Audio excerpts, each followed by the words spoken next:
one and only John Travolta. I love you. Welcome back. I love you too. They love you. Come on. Thank you so much. That was a gorgeous. Oh my gosh. welcoming. I love this man, and I love all of you. And Oh, thank my you gosh. for having me.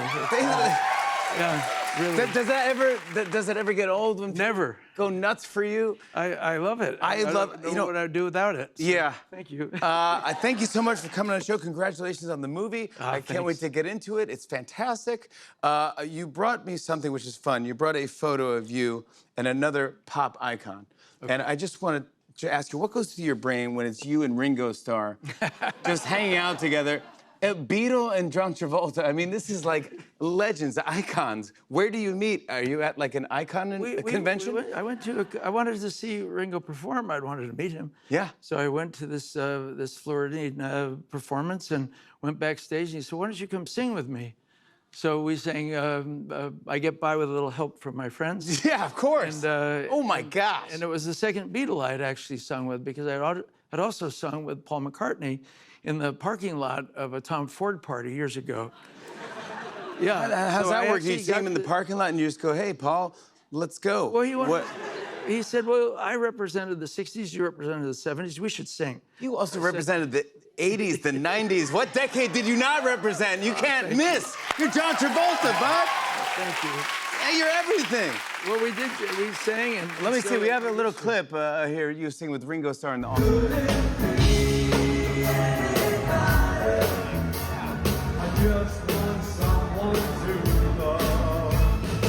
Come on, you got hitting the notes and the harmonies.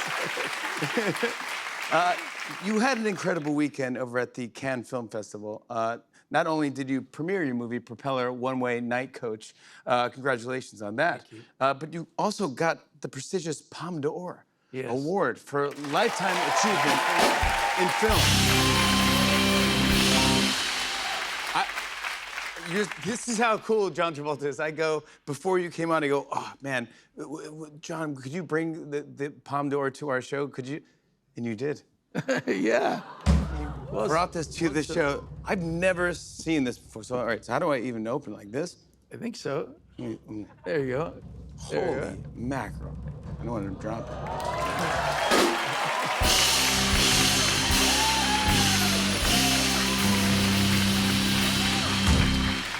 Now, this was, thank you for bringing this, but you were so surprised in the video I saw when they gave this to you, and you got emotional. I mean, this was not planned?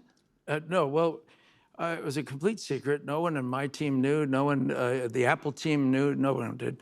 And I think what happened was 5 months prior, they had done made a decision about me that was unheard of in the history of Cannes.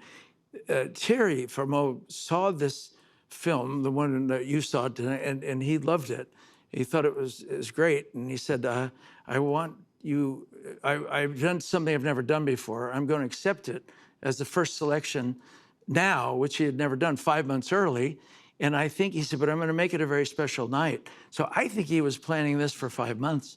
But Yeah, no, you're like, a special night. You're like, yeah, okay. yeah, But because this, I was happy just to be there. I didn't expect this at all. Yeah. You know, it's such a privilege to have a film at Cannes that's a prize in itself. exactly. But I think give John Travolta every award, because you deserve all the awards because of what you've given us as an artist. Yes, I just loved it, and I love that. I just love how, like, humble you were there. I'm like, dude, this guy's been through it. He's seen everything, but you still appreciate it. And I'm like, that's why everyone loves you. Well, thank you. And congrats on this movie. Why did he love it so much, do you think? Propeller. He said it was perfect. There's nothing wrong with it. And I went, the most discerning opinion in the world in cinema. Yeah, of course, I think so. Telling me this, and I cried. I couldn't believe that he felt that way, and I was just relieved and glad that he did. I love the story behind this, because you wrote this, you produced this, you Yes. directed this, you narrate this. This is based on what it was, a book that you put out? I wrote a novella 35 years ago, and then I published it with Warner Books, and then I decided I was going to make it into a film. Yeah. But I waited all this time because anyone who was supporting it had a lot of ideas about how they would do it. But because it's my own life I'm portraying in this film, I knew it was too personal and too intimate to let anyone else do it. Take it. Yeah, so I just waited until I thought, but you know, it's the kind of thing when your grandmother has plateware in a cupboard, and she's 95, and you say, well, are we going to use this good plate? And she says, oh no, we're waiting for a special occasion. Yeah. When are we going to use these plates? Yeah. Yeah, well, that's what happened last year. I said, John, you're this age. He said, when are you ever going to do this? Yeah, you got to do this. So I had to do it. But you got to do it yourself, and that's such a good lesson to everyone out there. Don't give up. Just go. Yeah, I'm going to make this myself. Watch what I do, and it's fantastic. Oh, thank you. It's semi-autobiographical. It's about your first ever flight. Yes. As a kid. Yes. And it's a little boy. It was me, and he's taking a trip across the country for the first time. He's obsessed with aviation, and he's resilient and hopeful, and everything he looks at is a glass half full. There's very, very beautiful and positive perspective on life. He's a dreamer. He's a dreamer. So his mother has this promise of being in movies, if she goes out west, from someone in Summers Theater that promised her. Which is another dream. Another dream. Yeah. So here we are, but we couldn't afford a real jetliner ticket because they were too expensive. Yeah. So you had to go into the schedules and look for the cheapest ticket, which was Propeller, one-way night coach. Wow. And that was what we could afford. You get on the plane, but it makes all these stops across the country. And it's all the people that we meet going out to LA. But in the clip you're going to show, it's funny because it's my daughter, Ella, who plays. She's fantastic. Isn't she? Yes. She's Star is Born, right? She's great. A Star is Born. I just loved it, and I love the magic of it because I think sometimes you forget, you know, because we get old, of what life is like when you're a little kid. And you know, going into a living room, it's a big room. Yeah. You're like, yes. This is the biggest thing I've ever seen. You know, seeing a plane for the first time. Yes. It's like going to. It's fascinating. I think you shot it perfectly.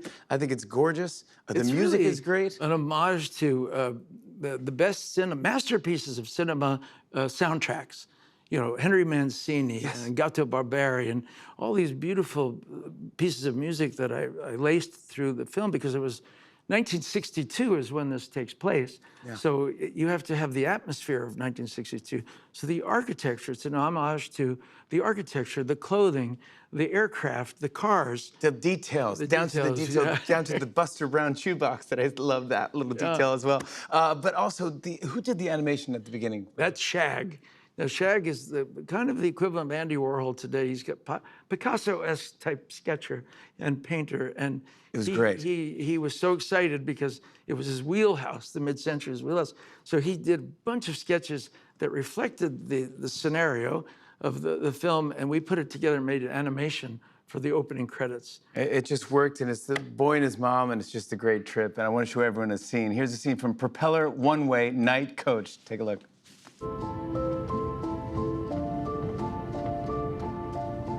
Her hair was done in just the style I liked.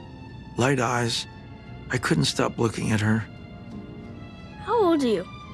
21. What's your favorite airplane? Boeing 707. Why? Because it's beautiful and very fast.